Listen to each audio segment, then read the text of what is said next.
Hey guys, Lauren Conlon here. I have a really important and special episode for everyone today. Welcome to Pop Crime TV's The Outlier podcast. Today, we're going to be discussing the 2013 mysterious death of 32-year-old Casey Pitzer. Casey, in March of 2013, was found deceased in a retention pond. And this is in Wilmington, Ohio, near Route 73 and US Route 22, again in Wilmington. And this was a missing persons case at first. Casey was found a week after she was reported missing, and authorities quickly determined her death to be drowning. Now, Casey's father, Greg, believed that foul play was involved, and we will get into all of that. And I'm inclined to agree with him. And he demanded, as any father would, a reopening of the investigation. Now, in December of 2021, a petition was initiated to urge law enforcement to re-examine the case, and they highlighted all of the concerns about the initial investigation and the handling or mishandling, I should say, of evidence. So, and I will put a link to the change.org petition in the episode notes. But in August of 2022, the Ohio Bureau of Criminal Investigation reviewed the case, but they upheld their original conclusion of accidental drowning, and they declined to reopen the investigation at a state level. So despite this, though, the Wilmington Police Department did continue to explore the case. And as of right now, nothing has really come of it. Now, in 2023, the Wilmington Police Department contacted the FBI to request an independent review of the case, aiming to address Greg and his family, their ongoing concerns with what went down. And look, guys, I have eyeballs, right? I have a brain. I look at the evidence that Greg presented, and we'll go through this. And I'm like, this all makes sense. Reopen the case. There's literally no reason for them not to reopen it. It's crazy. So the Pitzer family and their spokespeople, they remain steadfast in their pursuit of justice for Casey. Casey was an amazing woman. She was a mother of 2 sons. And I believe wholeheartedly that she didn't just accidentally drown in a retention pond. I do. And I believe something more happened.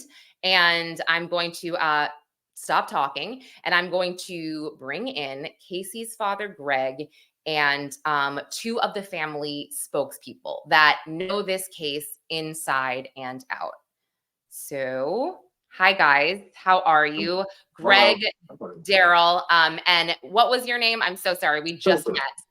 Spencer. Spencer. Okay. Nice to meet you. And Greg, if you could just wave your hand as Casey's dad. Yeah. I'm so sorry for your loss, Greg. I'm so sorry. And moreover, I'm sorry that you've had to fight to get answers here. Exactly. So, in your words here, Casey, if you want to just take me back, Casey was reported missing. There was a search. When she was found, when did you initially think that things didn't necessarily add up to what you were being told by law enforcement? From day one. Okay. And just could you go into sort of why and what happened? And honestly, Darrell, if you want to jump in too, that's great. But I'm gonna let Spencer take it. Spencer's very he's kind of like our encyclopedia for us. He knows the details in and out. Okay. So yeah, what sparked from day one doubt in what you were being told by law enforcement? Well, there was multiple stories told by everyone. And times weren't matching up. Her boots magically appear during the daylight hours, floating in the pond.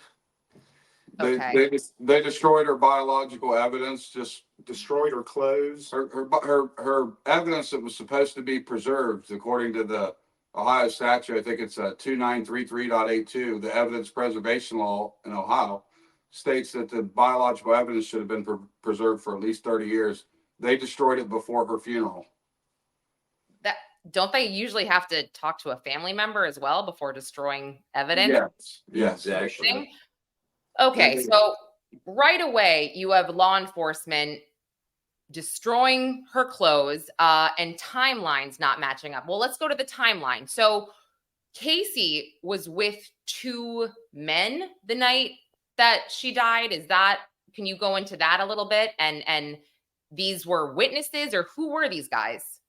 They were, can we say their names? Yes. Rick, Mr. Reed. Yeah, Mr. Reed and Mr. Hartley picked up Casey Pitzer under the overpass. And then they head towards Hillsborough on the 73. And as soon as they get to the merge point, supposedly Casey jumps out. So they're only with her for maybe a minute, supposedly.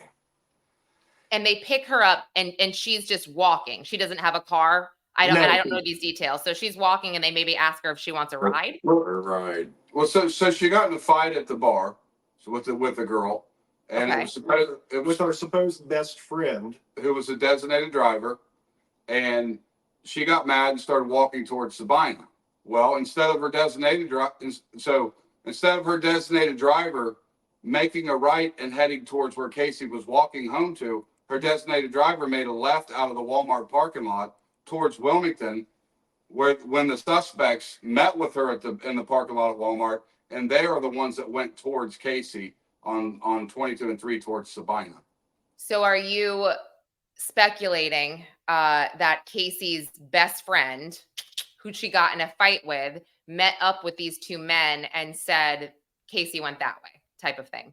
Something happened there. Something Yes. happened there, yes. Okay. What would be her motive to do that? Her best friend, or alleged best friend?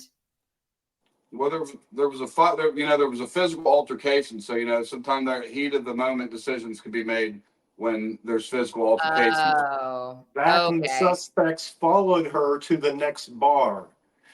In all the suspects' statements, they did not want to go to the bowling alley / bar, except Casey wanted to go dance.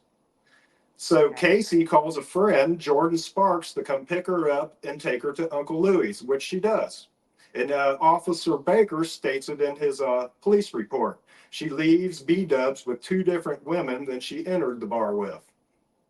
Okay. So whatever happened at B-dubs, she ended up leaving them at B-dubs to go to the next bar and dance and continue the night because it's St. Patty's night. Right. And Okay. she hasn't been out in, a mother or two. It's time to tie one on. Don't have the kids. Have a good night. So she calls her best, another friend, pick her up and take her. Well, all of them state they didn't want to continue the night. So why even follow her to the next bar?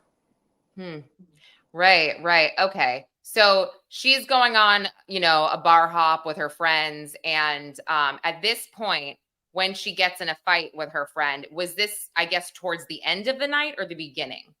Well, they bickered, according to the bouncers, they caught them bickering multiple times throughout the night. Okay. But I guess this was the last bar that Casey was seen at? Yes. Okay. So the fight happened at the last bar she was seen at. So everything that you're saying happened prior. Prior, yes. Okay. Like she was at BW Buffalo Wild Wings prior to the last bar. Okay. Got it. And then So whatever happened there, she left with different people than she came with. okay. So when Casey was found in the retention pond, how did police immediately go to these two men that she was last No. seen with? How did this come out that she was with these two guys last, or she was seen with them last? Because Tammy McKay, the one that got into the altercation, her daughter, boyfriend at the time, who's now husband, went with Brandon Reed to go pick up Casey. I know it's confusing, but No. I mean, it is a little confusing, but that's why I'm trying to break it down. So Casey had plans for a ride. They go to pick her up, and she doesn't show up. She's not there. she called her boyfriend, Eric Haig, to come give her a ride. This is Casey. This is Casey. From Casey's phone, on her phone records, it even shows that she called Eric Haig for a ride home. So They even have text messages and stuff about coming to get her. And does he go to get her at this bar? On the Uncle Louie's video, he showed up about 5 minutes too late. So she had left. She's She's walking already- under the well, she overpass. got kicked out of the bar too because of the fight. Right. So she can't go back into the bar, and Tammy McKay has all her possessions: her keys, her wallet, her phone, and her car. Okay. So she's now walking under the overpass, and this is when the two men that you mentioned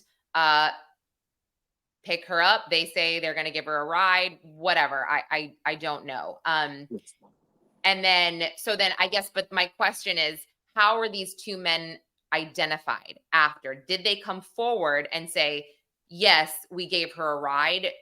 And Yes, sometime after they lose Casey, okay. they call Kendra, Tammy McKay's daughter, or Tammy, one of the two, and they find out that way later on in the night, supposedly. Okay, that Casey's been found deceased or No, missing. She missing. ran out. I'm She sorry. jumped Yes. out of the car and took off towards the pond. Right. Yeah, And so, they call and say that she jumped out and gave like a story of why she jumped out, and that's how it was found out that they They were picked up Casey initially. and they never denied picking her up. They have their story of picking her up under. right. I mean, and clearly Casey was reported missing. So they kind of have to be like, oh yeah, we saw her, but she jumped out of our car. Like they're trying to say, yeah, Distance themselves. exactly. Of course, this is similar to the co-ed in Louisiana.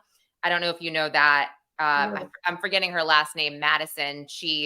It's awful, but he essentially was kicked out of this car with these men, and I'll say they're men, but they're like 22, 23 years old on the interstate after they had assaulted her, and a car hit her and she died. And so they haven't gone to trial yet, but it's just it's pretty sickening. But anyway, she's found, and they're saying accidental drowning, and they don't perform any type of rape kit. They don't do any type of investigation besides this. There was a rape kit done, but we just found out about it. About half a year ago? Yeah, last November in a court hearing, Greg found out he received the document through a court subpoena, and inside that document that he received, there was it showed that she did have a rape kit that was done, even though the city's stance was that one was never performed up until the day that we found it in the court hearing.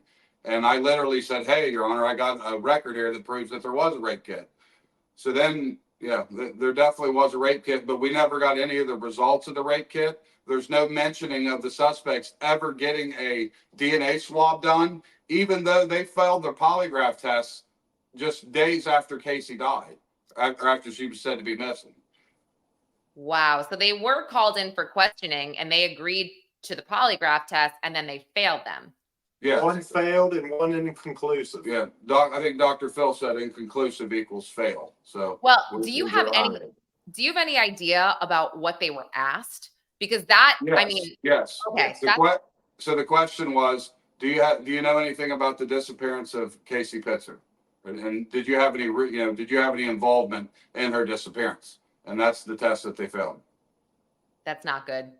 Well, it's not good. And the fact is that originally they told the family that the suspects that they passed with flying colors, and it was later after the investigation he received a document from his attorney, like a case file, and he was looking through there and found that the chief detective Riley actually lied to him, telling him they passed with flying colors when in fact they actually lied. They didn't start putting everything together till, it took years of gathering evidence and gathering things to be able to plug it all together. And they kept calling him crazy. And, he was telling me stories of him trying to solve this case and type. He's got one hand.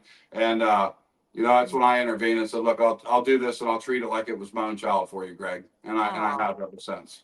Darrell, that's really nice. I mean, something that I just observed is if they did a rape kit and the results were that she had not been raped, and forgive me for speaking so bluntly, Greg, about this. I know this is your child, so I'm sorry if this comes across insensitive. But they'd be screaming that from the rooftops, right? They'd be like, Yeah. look at the results. Look at the results. You guys are wrong. You guys are wrong. But you're Yeah. telling me there was a rape kit done and nobody knows the results of this Yeah. rape. Nobody. Then the judge destroyed them. Yeah, just 6 years after her death, we received just earlier this year record from the new city law director that we got like the evidence chain of custody records, and he said all we have is the destruction records. So he gave us a document that shows that her rape kit was destroyed just over 6 years after her murder investigation. It said in the written signed document that Judge Tim Ruddick signed that there was good cause shown, and that there was said that there was good cause shown, and that they made reasonable attempts to try to contact Greg to the said property, but they never did make any of that. Now Greg has reached out to Judge Ruddick, and he will not respond back in his official capacity of his involvement in the case at all. Wow. I don't know the reason that they would feel the need to destroy evidence. I mean, everybody knows that, I have to say, like, especially law enforcement, in my opinion, that cases are never closed, right? And it's the same thing when someone gets convicted of a crime. They are able to exercise their appeals here. We don't Yes. lock someone up and throw away the key, right? The same goes for criminal investigations, or I guess in this case, the state is arguing that it wasn't criminal. But there's a couple of things that I want to ask. No, they're not arguing that, because it was the chief in an interview stated that this is being treated like a criminal investigation since the first day. So they did Okay. treat it as a criminal investigation, and them making the suspects take a polygraph test proves that. Okay, sorry, I misspoke on that. Yeah, I guess well, I'm- I just wanted to, just wanted yeah, to- no, that's super important. But there is somebody here that is blocking this, right? Somebody, at the DA's office, whatever, somebody's blocking some of this information, and they're dictating some stuff behind the scenes, it seems. Number one, guys, what would be the reason that these two men would get this type of protection or treatment? Well, Josh Riley, the lead detective, his dad is the mayor at the time, Randy Riley. Brandon Reed's mom works for the city. Yeah, the suspect's mother worked for the city. Worked for the mayor directly. The suspect's grandfather. And then there's rumors that the lead detective was sleeping with Brandon Reed's mom. Okay. And then the lead detective was found guilty by BCI, guilty of sexually assaulting 6 women, was it? Yeah. And misplacing evidence, destroying evidence. He was found guilty by BCI, but since we're in a statutory city, it's up to the city to prosecute him. They swept it under the rug, gave him 1.5 years paid leave till he could qualify for his voluntary retirement. So one of the other big plugs in this is, so you have the one suspect's mother worked for the city, his grandmother worked for the city, his grandfather retired from the city, his brother worked for the city landfill, his cousin does automotive work for the city, and then the other suspect's father tows for it's been said that he tows for the city of Wilmington and the sheriff's department. Oh my gosh. I mean, this is connected, and let me ask you, how big is Wilmington? What's the population? What is it, like 15,000? Yeah, 15,000, something like that. Which meets the definition of a small town. Right. Yeah. So, I mean, and I'm not a conspiracy theorist, but I wholeheartedly believe in small town corruption. And unfortunately, I think a lot of people that are not put in situations that your family have been unfortunately put in, they just think this is a way of life. They don't know any different than, you're standing before a judge, and this judge, his grandson is, plays soccer with your son, whatever. They're going to let you off. They're going to I'm sorry, but that's literally what happens. And it's not right, but that shit happens. So, Happens here all the time. Exactly. And people they just think that's how it is. That's how it goes. And it's not. That's not okay. No, it's supposed to be a balanced scale. Yeah. Yeah, I mean, right? You would think. We live in America. Right. But let me ask you now: Did they take or perform a toxicology on Casey, where they said, "Oh, she was drunk and she drowned"? Was that They part of your actually, finding? she was in the water for 8 days. The Right. autopsy gave a reading of 0.254, which after 8 days of death, you can't give a proper reading. No. So for them to even give a number is just false.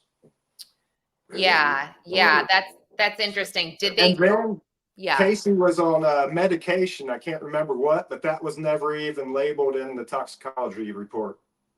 Oh, that's also strange. Well, did they go back and maybe go to the bars and see any receipts? Like, oh, she only had X many drinks in Well, X many Yeah. hours. there's a receipt from BW3s for 3 drinks that she Okay. paid for, and then she paid for Okay, 3 or 4 back to more 10. drinks at the next bar, and Mhm. then because she paid with $100 bill, and the money she had left in her bra that was found was like $30-some, so she Okay. spent But yeah, she like got 60 forever. something. And we just received currently, like here, the new chief released video to us of Casey last seen alive. So it was 11 years since Greg saw his daughter last seen alive with the videos that they had in their possession. So we got a playable video that shows that Casey did not have many drinks. She was dancing and she was too busy Yeah. dancing to be drinking. And why And- am I and Darrell the ones that have to show this man the video of his daughter? It Right. shouldn't be us. It should be the Yeah. city. It Yeah. should be the cops. Yeah. God, It I'm should so be up sorry, to Greg. Manningtons to show this man his Right. daughter's last So time alive. one of the biggest things in the whole case for us, and I don't know if you mind me jumping to it, but it's something Please. that I've been.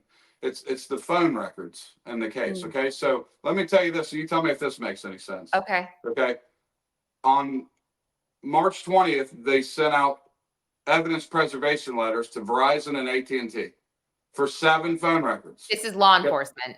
Law enforcement. So tell Okay. me this. I want to ask you this question: if you were an investigator and this was a murder case, hmm what would you subpoena the suspect's phone records? The last 2 people she was seen with? Yes. Definitely. Yes. If there And was 100 similar cases like that, how many times would you subpoena those phone records? yeah, I mean, that should be a no-brainer to get a probable cause No affidavit. brainer. So we Yeah. got 7 phone records. We got 7 phone records that were subpoenaed by the Clinton County Sheriff's Office. 7 of them. The 4 suspects, Casey's ex-boyfriend and Casey. Okay. So these Wait, who phone were the records have, 4? Oh, the 4 sorry, 2 suspects, I thought. well, there's 4. There's the girl that fought her daughter that was driving Casey's car, and the 2 suspects that were last seen with her. I say Okay. 4 suspects. Okay, because- so her friend, They're all- yeah, and her they're all- daughter. So there was 4 suspects, a witness, and Casey's ex-boyfriend, and there were 7 phone records total, and they only provided Greg with 1, Casey's phone record of his daughter. Now they claim they only got 1 record, even though we got court subpoenas. We have grand jury subpoena forms that show that the court was subpoenaing records from 2 phone companies. We have 0 court records in Clinton County Common Pleas Court on Casey of this ever happening. We have zero records in the Clinton County Prosecutor's Office of this ever happening. We've been denied all the records from court and prosecutor that show that any Verizon phone records were obtained, any rulings by the judge. They all claim they're pointing the finger at the next one, saying that agency got it. They've never provided any of the phone records. Now, the phone records would have the geofencing data, which would show GPS. It would solve the case for us. And they will not release these records. They now claim they do not have them, even though we got grand jury papers that show that they did have them. And do you think that they've destroyed these phone records as well?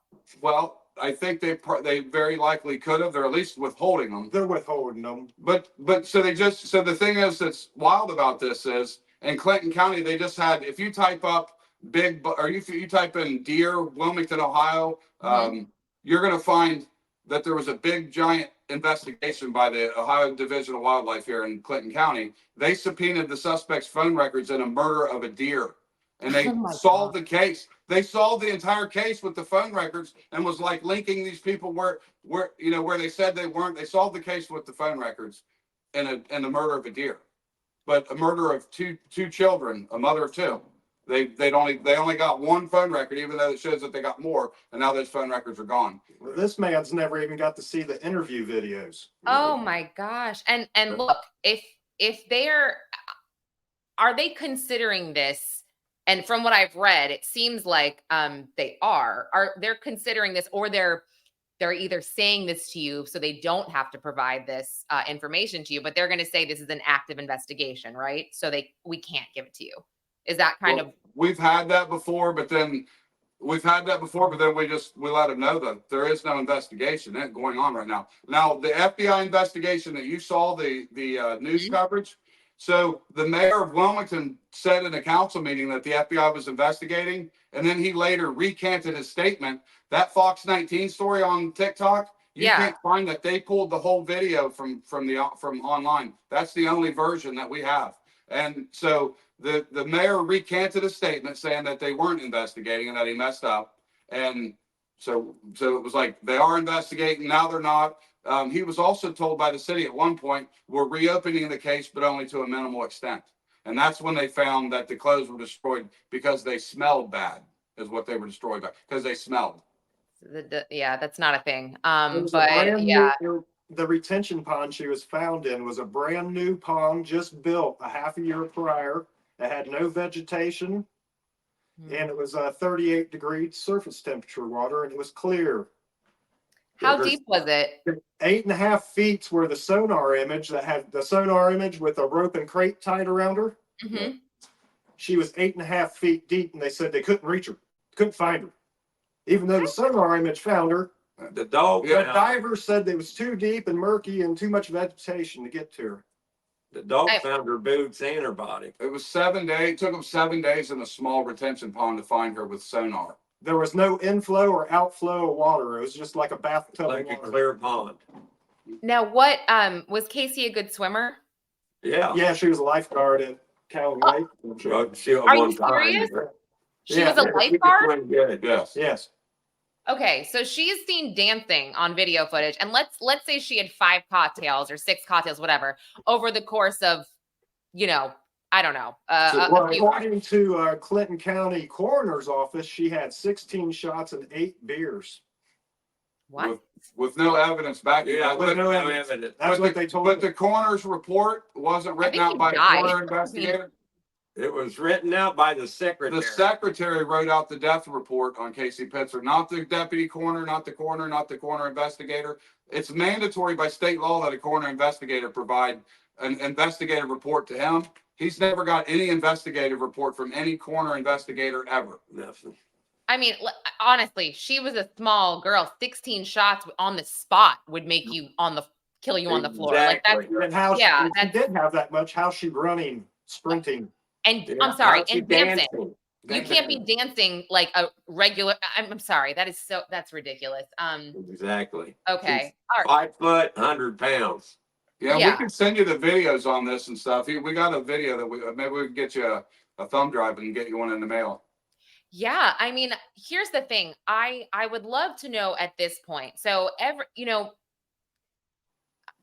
guess, I don't want to speculate without doing the proper digging, but the links they're going to protect these guys, and what it seems to me in concealing a lot of this evidence that would point to them and also a sloppy investigation, would that possibly uncover further corruption that could damage? Yeah. It would prove that our current sheriff that was just elected yesterday, Sheriff Doug Estes, was directly involved in this case.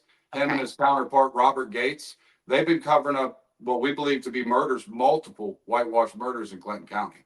So it would link all this together if this was uncovered. Okay. So yeah, so that is what seems to be, I guess, because, at first it's like you're a father that wants answers, you're not getting them. And that could be because these 2 men were nervous about, and I'm just saying, I'm going the allegedly route right now, but they were nervous for their alleged involvement and their parents were connected. So it starts with that. And then it slowly escalates, right? In my opinion, that as you guys get closer to uncovering what I believe and you believe is the truth, they start getting more nervous, and more people start to become involved in sort of helping this stay contained, if you will, so other issues do not are not made public, I guess, right? And I'm putting issues in quotation marks. They could be nefarious activities, illegal activities. We don't know. And again, this is my speculation. I don't have proof. Uh, Okay, I'll tell you about the search and rescue. The head of search and rescue, Josh Riley, calls personally on his own cell phone, which was a family friend, to lead the search and rescue, who was retired at the time. He didn't And even call fire department. Or he was Casey's boss. what? Our department was 5 minutes away. He was Casey's boss at the state. They had a search. So The the state park. lead detective calls his friend, family friend, personally to see if he would lead the search and rescue. Wow. This is very bizarre, you guys. Very, very bizarre. Now, as of right now, November of 2024, Greg, what is your goal here and where is this case currently at? Where does it currently stand? All I want is all the evidence. Right now, we're at sort of a standstill. We've got stuff filed, but we're going to file more. Well, so where we're standing up to right now is Greg he's invoked his rights under Ohio Marcy's law as a victim. And the new prosecutor who just got in has recognized that. And he Great. said that he is going to send comprehensive letters out to every agency that's involved, requesting all the records and to show them why he is entitled to Marcy's law rights at this point. So he should be able to be right to be informed, right to confer with the prosecutor, right to like state-backed advocacy for him. I mean, that's what we're trying to get, is like a state-backed advocate to help him, navigate through this process as a victim under Marcy's law.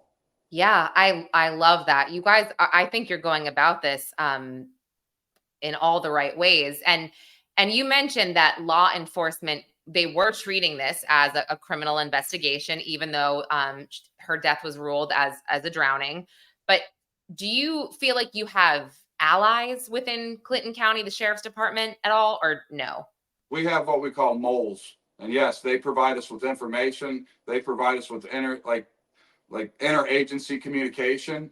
Yeah. We hear things. We have flies on the wall in their agencies, and they know it. They don't like that. There's good people because he wouldn't keep getting new evidence every time it's requested. Yep. Right. So you guys you believe they're not all bad, right? Yeah. Like there are A lot of good police officers have approached us and told us things. Now, if you look at Casey's report, you'll see a detective named Scott Baker gave a description of the video, the Walmart video. Well, he clearly says that car never went on to 73 bypass like they said. It says right there that car re-entered the Walmart parking lot, just moments after, when the fact is they were trying to say that they were over looking for Casey, but they were doing U-turns in Walmart. People were getting out and walking. And I mean, there was all kinds of activity in that parking lot, and there's a missing camera angle that we know something happened. And that detective told me in a message, he said, something happened in that car. That's what he said. Yeah, and you made such a good point where it's like, if you just had the cell phones, if you just had those records, you would be able to see what the hell happened and where the car actually went. And then you'd be able to see deleted correspondences. I mean, but it's just Our current sheriff was responsible for interviewing suspects. Doug Estes and Robert Gates from the sheriff's office were brought in because the chief detective said he was too busy at the pond, like when Casey was there. So they were assigned with going and collecting phone records and interviewing witnesses and suspects. Well, that when they were familiarized with the case on March the 20th of 2013, the suspects just failed their polygraph test. The sheriff's office come in, and do you know how many questions they asked the suspects that just failed their polygraph test? How many? I'm scared. 0. They were never asked another question. Nope. Robert Gates and Doug Estes, the Clinton County Sheriff's Office, the lead detectives that were brought in to solve this case, asked a total of 0 questions. To the main last two people she was going to be with. And now they're saying that they only got Casey's phone records and not the suspects, even though they wrote preservation letters for them. And we have grand jury indictment, or grand jury subpoena records that show that they were faxed from the court to the phone agencies for the records, but nobody's got any of the records. None of these government retention agencies that should have the records have the records. All right, like in Casey's best friend's written statement that she signed, Casey refused to dance all night, which is unlike Casey. I don't know what was wrong with her. Well, on the video we just got, there's Casey dancing and twerking and dancing, no drink in her hand. And her best friend there that made that statement is drinking a beer, watching her dance. I mean, so right there, you've got a completely false and contradicting statement. And you're telling me that if you were to present this to the police department and say, look, or they're aware of it, they wouldn't look further into that and Nope. say, this statement says one thing, this video that night proves something completely of the opposite nature. Right. I was told by one of my family members that's in the city council that it'd be damning to Wilmington. Okay. Oh my God. This is pissing me off now. I'm literally, I'm sorry. I'm like He's no getting longer angrier on as we council just, now, thanks to me, Darrell and Greg. Yeah, so I got falsely arrested for talking about Casey's case during my protected speech at a council meeting on April the 20th, 2013. They falsely arrested me for talking about Casey's case. I literally said, what's been done is unacceptable. And then I said it again. And then the chief ordered my arrest. I was arrested, taken to jail, booked, cuffed, stuffed, processed. And then I come back to, we sued him in federal court for $300,000 for being my other friend that was arrested that night. I was Hell thrown yeah. out. He's been thrown out of, I don't know how many, Montgomery County Coroner's Yeah. Office? They called the police on us when they did called. you win that suit? I hope you won that Yeah. suit. Well, no, hold on. That suit. So the judges at the appellate court just made the ruling on it. They denied Greg the access to see what the suspect said in the video. So there's original suspect videos. He's under Marcy's law, allowed to be informed, but he's not entitled to see the suspects and what they had to say the night his daughter was come up missing and died. And they're not even suspects now But- because the case is closed as an accidental drowning, so they're witnesses. Right. So he should be able to see the videos of two Right. witnesses. So check this out. So he just got it. The judges in the appellate court, that was the 12th District Appellate Court in Middletown, 3 judges ruled against Greg Pitzer. But the fact is, originally in this case, when he filed in trial court, Judge Tim Ruddick recused himself from the case. Okay. To destroy So kids. so I just learned that these 3 appellate judges were subpoenaed in a Supreme Court case that's heard Friday, this coming Friday in the Supreme Court in Ohio. They were subpoenaed by Judge Ruddick to be character witnesses on his behalf. He's being charged on like So many a counts. month before they made the ruling on his case to deny him, they were writing love letters and admiration letters to the judge as a character witness in another case. Right. They should have never been they should have been able to, they should have recused themselves just like Judge Ruddick did when he was involved in the case, because Judge Ruddick's son was in the lawsuit that Greg had named. Oh wow. Yeah, that is a huge conflict of interest. And also, Spencer, you just said something. So technically, the 2 guys, they're not suspects because Casey's death has been ruled as an accidental drowning. And I guess that's what I was kind of getting at before. Technically, on paper, the case is closed, right? So you should be able to exercise your Freedom of Information Act to get all of this stuff. There is no reason why they should not give it to you. In my experience in dealing with cases like this, and the only reason they don't give it to you is because there is something to hide. And I'm not I guess just for legal reasons, I'm not saying that they necessarily covered anything up. It's possible, but maybe they performed a shit ass, excuse my language, investigation, and they don't want you guys to know about it. Whatever. I'm not saying either of those things are true. I'm just saying, in my experience, that's why they deny these requests, because you have every right at this point to get any and all information. And at this point, I would possibly subpoena the FBI for this information, because they probably have Get it. them in. They won't come in. They won't answer our phone calls. They wrote. I had an FBI agent come to my house back in 2020. I've sent them over 1,000 emails, 100 victims of injustice, and guys like Greg, and I mean, there's other cases that we believe that are murder that we've been solving here in Clinton County. We sat down with them for what, about 3 hours, 2.5 hours? Yeah, we sat down. Yeah, he was with me when he was there. And they tell us what to go get them. We get it for And him, we get it for them, and then they do nothing. and that was 4 years ago. We ain't heard nothing back. His name was Sorry, Special Agent Nathan Holbrook of the FBI out of Cincinnati. Wow. Yeah, come to my house and then he ghosts us, won't even talk to us. Wants us to be informants for the FBI and get him everything. So now that we've got everything, they're backing up. They won't even respond. And the reason is because Mike DeWine, our stupid governor, signed off on her death Wow.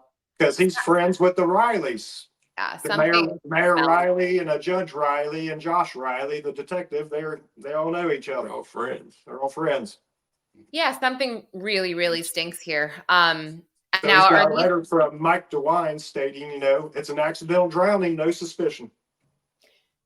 are the people involved that night, the two men and the friend and her daughter, are they living low-key lives? Are they, what is their life like without, I guess, sharing too many personal details? Have they been staying under the radar or? Under the radar. Now that it's been brought back up, you don't see their faces out in public anymore. Now, could you file wrongful death might be too late, but could you file some kind of civil suit against them based on all of this evidence that you have? We have an attorney that represented Greg who stated that there was a spoliation of evidence claim, but for some reason, when I ask him if he'll take the case and do something with it, he just won't respond back to us. I honestly think these attorneys are scared of what the force is we're up against. Right. That's interesting. You should look into an attorney that maybe is not local, but could easily get. He's from Louisville. Our attorney's from Louisville, 125 miles away. Then what Another what would state. he be scared about? That's not his jury. I know. We're scratching our head. I mean, they said that they destroyed his daughter's clothes because they smelled musty. We have that. They told me they burned. So that's a pretty obvious case. They admitted to it, but Yeah. for some reason we can't get anything done. Now, please forgive me for asking this, but have you ever contemplated getting a second autopsy or exhuming her body? Yes. But that I would know take those the are- state, it'd take the people who want to cover it up to help us do that. They did To it. sign off on the exhumation, Yeah. right? We would feel comfortable if the FBI was there and we were all three. We were there We watching. get the FBI here, it would be solved. We wouldn't want one of them like 3 a.m. digs and then we'll tell you the results in the morning kind of thing. No, we go. No, but I just mean you would have to do this on your own with a private company, which is incredibly expensive. Yeah. However, you still need someone to sign off on it, but they would have nothing to do with it. This would be your own personal examiner. And so they wouldn't be digging anything. That would not be on them. All you would need from them is a signature, technically. Yeah. And then you would do this. Yeah. So I don't know is there a GoFundMe that people can donate to or anything like that? Besides We could start one up for Greg. We could start one up for him. So I commend you guys for not, I guess, asking people for money, which is rare, but something like this, if you think there's something more that could be found through an additional autopsy privately. The problem is it's been so long, and it's like, if you're going to spend that money, you really have to be certain, I think, that something could be found, right? And you can talk to someone, but if there's a possibility that they could still tell, and I'm not, a medical examiner, death investigator, but if there are signs that, she was raped or assaulted, could that be found after 10 years? I don't know. No. No. But her results are out there somewhere. Yeah, It's on her leg was broken. You could tell by looking at the pictures. Well, there was photos that show that her leg was broken. Now we got some new digital photos where I don't know if you could reset a leg if it was broken or what. I don't know how that works. I know that I showed my doctor one of the photos of her with her pant leg on, and he said, yeah, her leg's broken. But then when you look at the corner photos that we have a digital copy, they have her like laid up on her side and her leg does not look broken. So I think you could position it for photos, right? You could make anything look. Yeah. Well, and so there's like a rope, what appears to be like a rope mark around her neck with like little red marks where maybe she tried to get her thumb under the rope. But in the coroner's office, we only have photos with her head crimped down like this, really tight. There's no pictures of her eyes. There's only one picture of her hand where it looks like there's a cut, a slice, a scratch, bruising, but there's no no clean photos of any of her hands, no picture of her eyes, no picture of her mouth, no picture of her neck mark that you can clearly see in the on-scene photo. One. That's it. Casey's Wow. sisters claim that she showed up to the funeral home and the family requested to do the makeup. She showed up with makeup already on On her neck. her neck. It was already up on her neck. They were already doing makeup on her.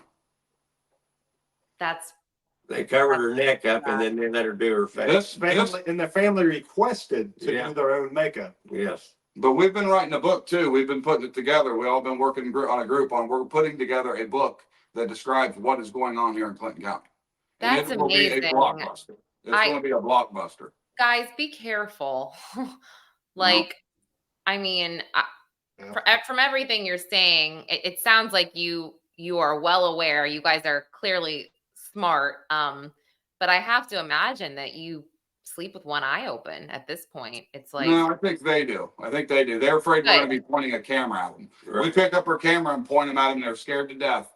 I picked up 2 civil protection orders against me for filming and for going after these records. wow. I got one turned. Both of them have been deemed unconstitutional by courts, but one was completely dismissed yesterday altogether. Good. So and these are public officials that were filing against me, and it was.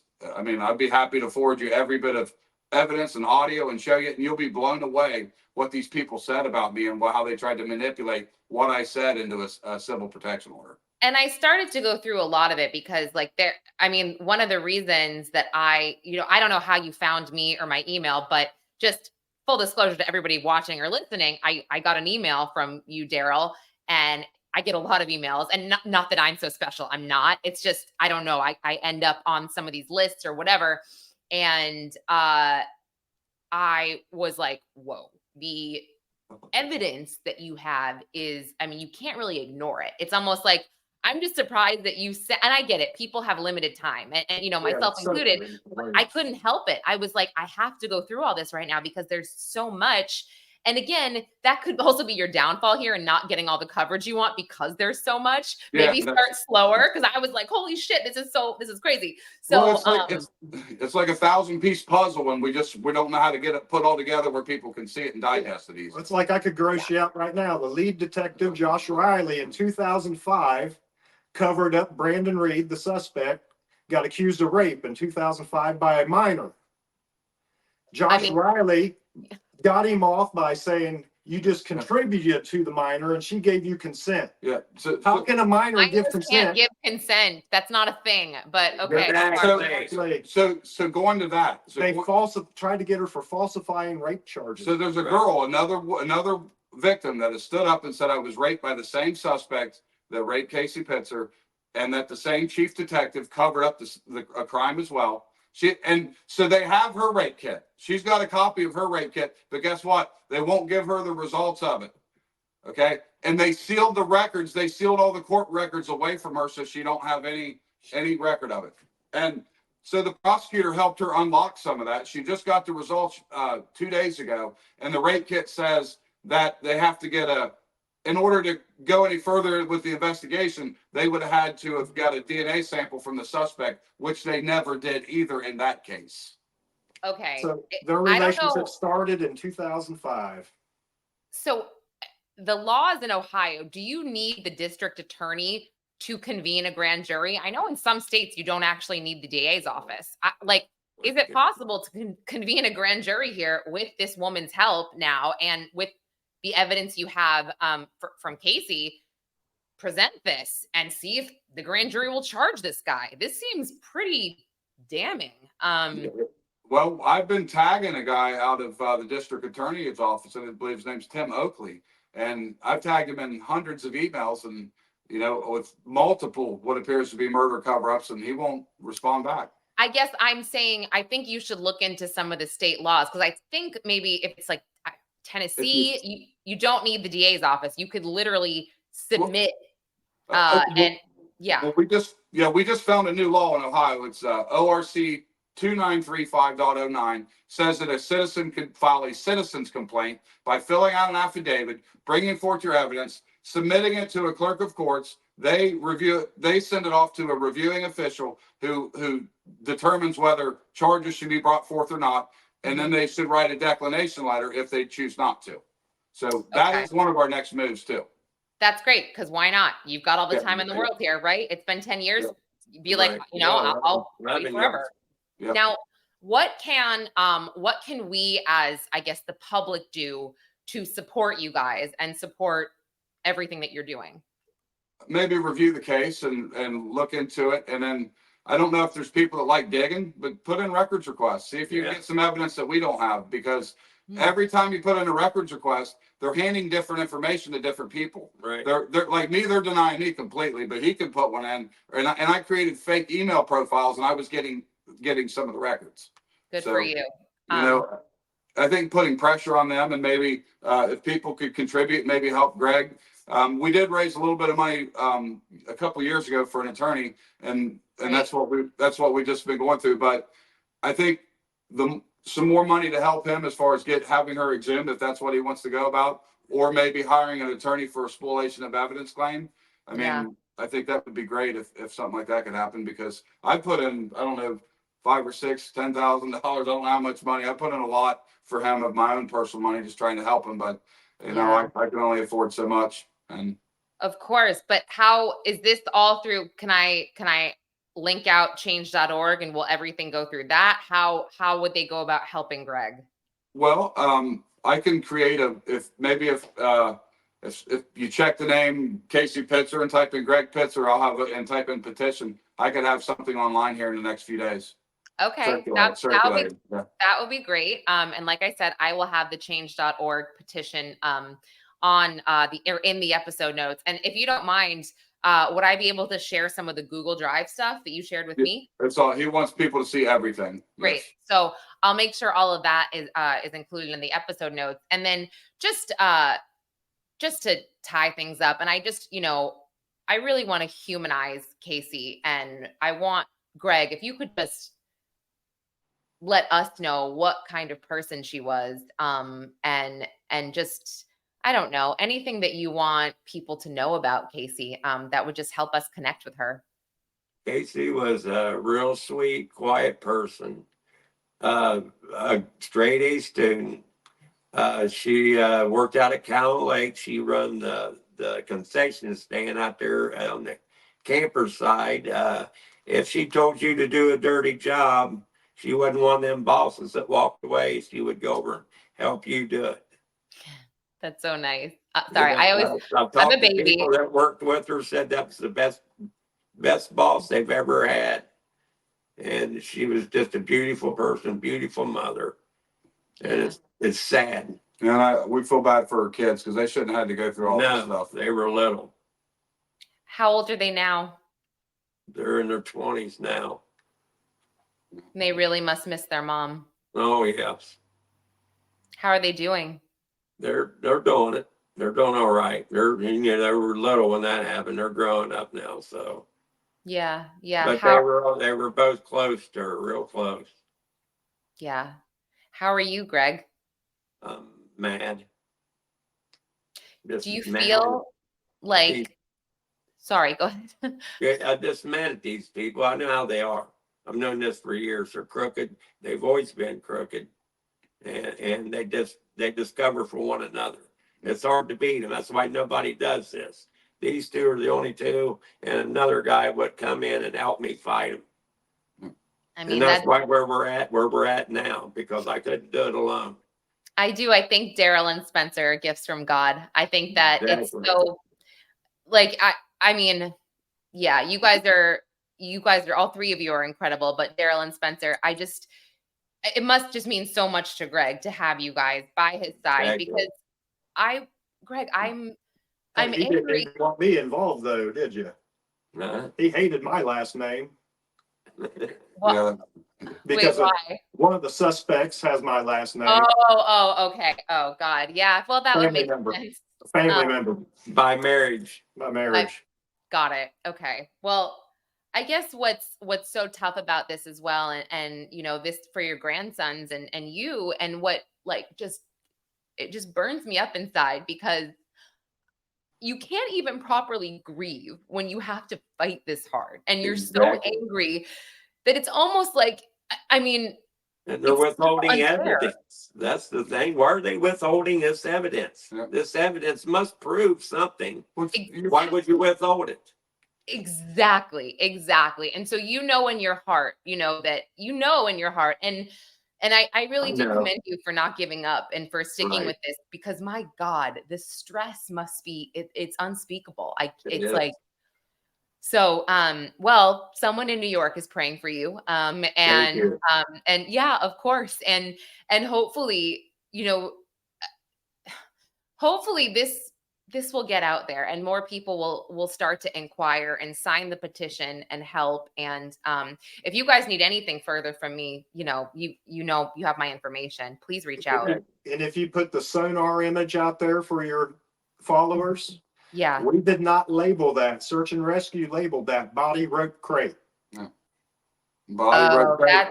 that's telling as well. Do I Right. have that in the Google Docs It's or? everything. If you look down in there, it's all in the Google Docs. Yeah, that Okay. email that I sent you, everything's in there. Yeah, Yes. they label Well, it. You can see the body, the rope, and the crate perfect. You see no vegetation. And that's what that big mark is. It's consistent with the big mark around her neck that they tried to hide at the coroner's office, because we know the mark existed. So why wouldn't they address it? The coroner's supposed to identify any mark that yeah, doesn't look normal. And yeah, they right. crimped her neck down. They had it crimped down with a pillow, Yeah. like so tight that you couldn't see it.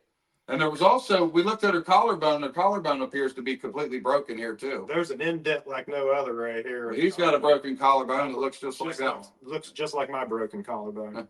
This is what I mean. It might be worth a private autopsy. I mean, Yeah. bones don't. I mean, Yeah. right? They're not going to heal. Am I like No. it's yeah? So Not if you're dead, yeah. That and do drowning victims clutch grass in one Yeah. hand and beads in the Yeah. other? Beads in the other. Did you see the on-scene photos where she had like a bead in one hand and a I grass saw in the the other? clutching of the grass, which is very weird if you're drowning. Yeah, I you mean, just have to be Beads open. on this finger. And beads dangling from her I finger. say the grass is from where they were dragging her. yeah, He's yeah. grabbing. Something. And she's only got mud smeared into her back, no mud on her front side. Oh my, yeah. It's too bizarre, and that's why things don't add up. And again, Greg, you said it perfectly. Just show us what we're looking for. If there's nothing to Right. hide, my God, just give us the Yeah, files. give me the evidence. Well, you're a woman, all right. Cowboy boots. She had her pant legs in the Uncle Louie's video, the bar. Her Yeah. pant legs are over her cowboy boots. The suspect describes her cowboy boots. How could he say The it? green lacing on a cowboy boot. Yeah. But he describes what Right. the pant legs are hiding is what he describes. Right. And we can Yeah. see her pant legs hiding that from the video. How could he describe it if he didn't take them boots off of her? Their boots were found on one side of the pond, her body was on the other. I That's went and another got red the flag. dog. The dog hit on the boots, went and hit on her body, and they waited 7 days before they recovered her. Why is that? So that can destroy biological evidence?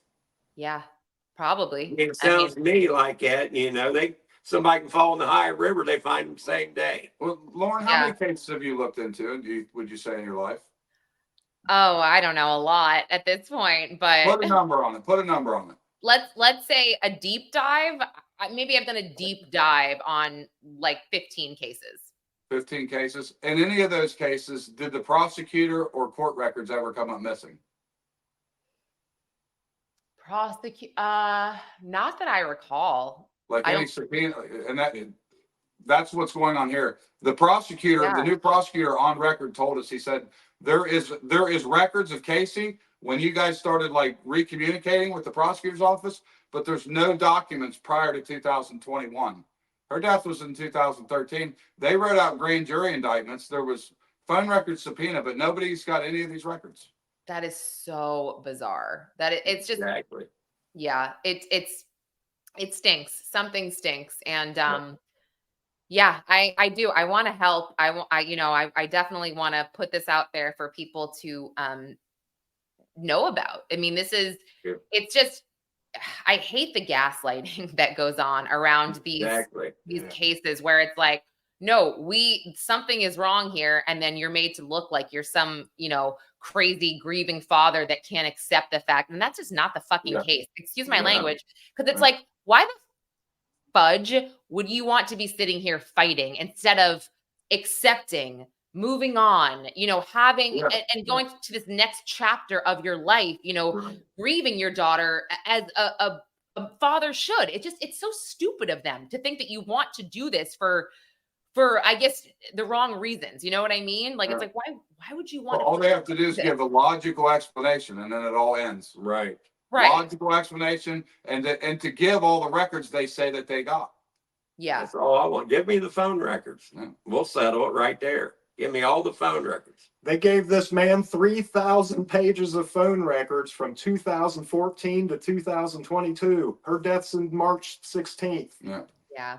No, I'm going to think on this, you guys. Not that I'm so smart or anything, but sometimes I guess having another brain look into some of this stuff with a fresh perspective could help. So if I think of anything, I'll let you know. But again, not that I'm like so smart or anything, but just put everything out there. We appreciate you. We appreciate you reaching out. Exactly. Giving them some exposure on this. Exactly. I really do. Of course. It's definitely the least that I could do. I mean, I see your fight and I see that you really believe in it. And I think for me to see that, how passionate you are, how much work you've done around this when it hasn't been easy, that to me right there, it just means a lot. And it means that you're not going to stop until you have answers and until people are held accountable for. That's what I want. Well, me and Darrell went and talked to the supposed eyewitness. She quits her job the next day and changes her hair color.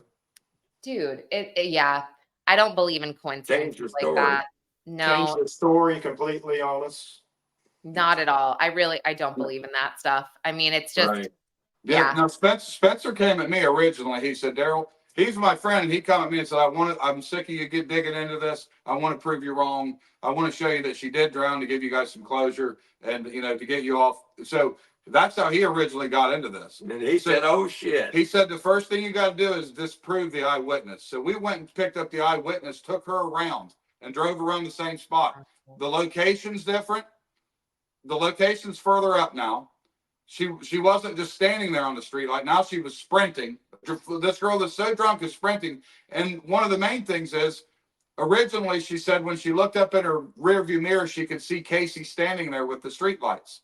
But now she says she looked in her rearview mirror and then her mirrors and she couldn't see Casey anywhere. Right. Yeah. It's too much. Everybody's hiding something. Yeah, but Greg, I wish I could give you a hug through the computer. I do. You guys are awesome. And let's definitely keep in touch. I appreciate your time and explaining all of this to me. So thank you. Thank you very much. Yeah, Throw of it course, all out guys. there. Put everything out there and let everybody see what they're doing. You have my word that I'm going to. You have my word, and I will send this to you guys if you want to share it anywhere you can. But I think that you guys are onto something, and don't give up. Please don't give up. If you need any help getting through all this, I mean, I know it's a lot. Just send us. We can show you the way. Yeah, if you have any questions, reach out to him. He can lead you right to where you need in any of them documents. So. Okay, yeah, that would be great. I probably will, most likely in the future, but yeah, we'll definitely be in touch. And I appreciate your time. And again, don't give up. Okay. Yep. Thank you. God bless you. Thanks, guys. Bye. I'll put that 9 down.